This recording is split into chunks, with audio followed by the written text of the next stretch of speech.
जयदेव, मैं हूं आपका अपना दगड़िया Himalayan sniper doctor Nirmal Singh Baseda. अभी मैं हूं कालसी में, और कालसी ये पड़ता है देहरादून जनपद के विकासनगर के पास, और ये यमुना और टोंस के संगम पर स्थित है।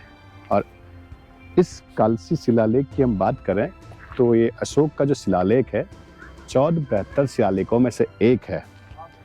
और इस शिलालेख की जो बात है सन 258 ईसा पूर्व का ये निर्मित है ये शिलालेख। और जो अशोक के शिलालेख हैं उन शिलालेखों में एक महत्वपूर्ण शिलालेख ये कलसी का शिलालेख है। अशोक के 14 शिलालेखों में जो कालसी का शिलालेख है ये पंचम शिलालेख या अभिलेख में गिना जाता है। कोई इसे शिलालेखों में 13वां शिलालेख मानता है। तो बौद्ध धर्म के प्रचार प्रसार एवं अपनी कीर्ति गाथा के लिए मौर्य वंशीय सम्राट अशोक ने ये अभिलेख उत्कीर्ण कराए थे, यानी बनवाए थे। कालसी शिलालेख लगभग 258 ईसा पूर्व का है और इसकी भाषा प्राकृत है। इस शिलालेख की खोज 1860 में जॉन फॉरेस्ट ने की थी। जॉन फॉरेस्ट ने 1860 में इस अभिलेख को खोजा था। और इस जो शिलालेख है इसमें हाथी का चित्र अंकित है, जिसके पांव के नीचे शिलालेख में गजतमा उत्कीर्ण है, यानी उत्कीर्ण माने खुदा हुआ है, उसको अंकित किया गया है। और सामने आप देख सकते हैं ये टोंस नदी और यमुना नदी के ठीक संगम पर स्थित है ये शिलालेख। पूरे भारतवर्ष में अशोक के शिलालेख बहुत सारी जगहों पे मिले हैं, जिसमें कालसी का भी एक महत्वपूर्ण स्थान है। ये 13वें शिलालेखों में से एक शिलालेख है जहां पर अशोक ने बौद्ध धर्म के प्रचार के लिए, अपने नैतिक आदर्शों के प्रचार के, नैतिक शिक्षा के प्रचार के लिए ऐसे शिलालेख उत्कीर्ण किए। 1860 में इसका खोज की गई, जॉन फॉस्टर ने इसको खोजा था। और इस शिलालेख की जो भाषा है वो प्राकृत है और इसमें गजतमा उत्कीर्ण किया गया है। जो शिलालेख में हाथी बना हुआ है उस शिलालेख में। तो चलिए आगे देखते हैं। बिल्कुल नदी का ये किनारा कह सकते हैं आप, संगम पे, यमुना और टोंस के संगम पर यह शिलालेख उत्कीर्ण है।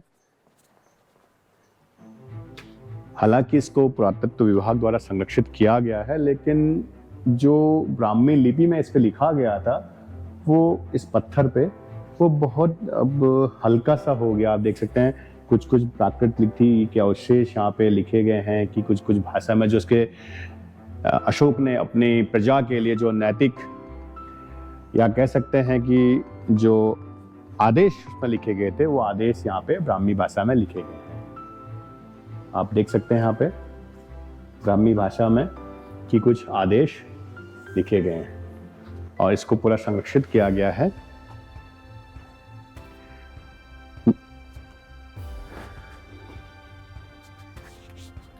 उत्तर भारत में एकमात्र कालसी में ही अशोक का जो शिलालेख मिलता है, जिसका पूरा वर्णन इस पत्थर शिला में या पटल पे लिखा गया है। उत्तर भारत में कालसी में ही अशोक के चतुर्दश शिलालेख प्राप्त होते हैं। अतः इस स्थल का विशिष्ट महत्व है। प्रस्तर शिला पर उत्कीर्ण लेखों की भाषा प्राकृत और ब्राह्मी लिपि है।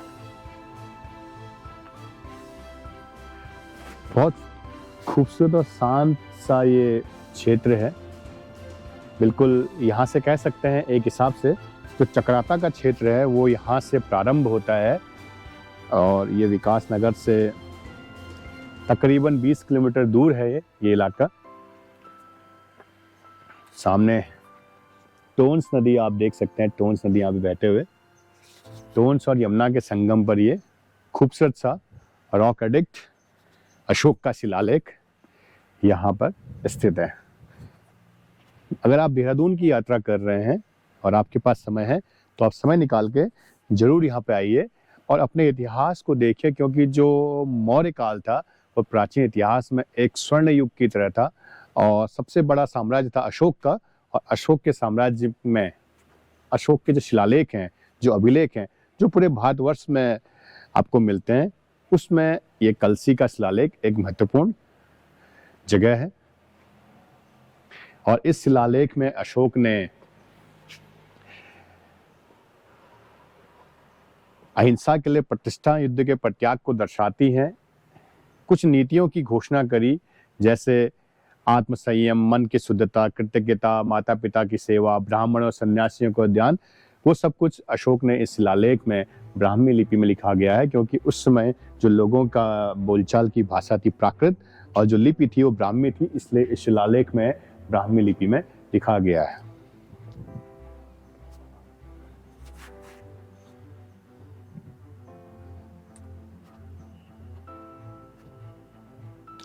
कालसी के शिलालेख से मौर्य साम्राज्य के जो आंतरिक प्रशासन है उसका पता चलता है, और तथा हिंसा न करना, पाप न करना, युद्ध का त्याग और धर्म का उद्घोष, प्रजा के सुख साधन के लिए अनेक कार्यों का उल्लेख इस कालसी के शिलालेख में किया गया है। प्रोफेसर प्रभात कुमार मजूमदार के अनुसार इसका कुछ अंश नष्ट हो गया, जो संभवतः 1254 के आसपास मोहम्मद नसरुद्दीन महमूद के द्वारा नष्ट किया गया था। इतिहासकार भी मानते हैं कि 1254 में नासरुद्दीन महमूद ने कालसी उत्तराखंड में बहुत सारे स्तूपों का विनाश करवा दिया।